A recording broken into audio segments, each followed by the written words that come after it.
Helo ddisgyblion blwyddyn saith. Gobeithiwch bod chi gyd yn iawn, a dim ond neges fach fer gen i yn dweud ein bod ni'n edrych ymlaen yn fawr at eich croesawu nôl i'r ysgol ddiwedd yr wythnos yma.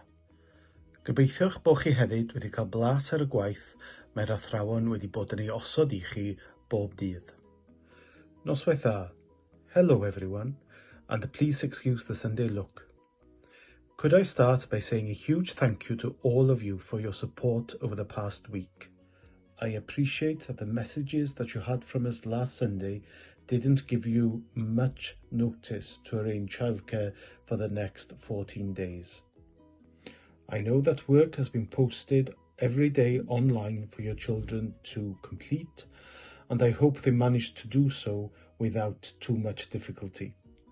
We look forward to welcoming back your children to school this Friday, the 18th of September.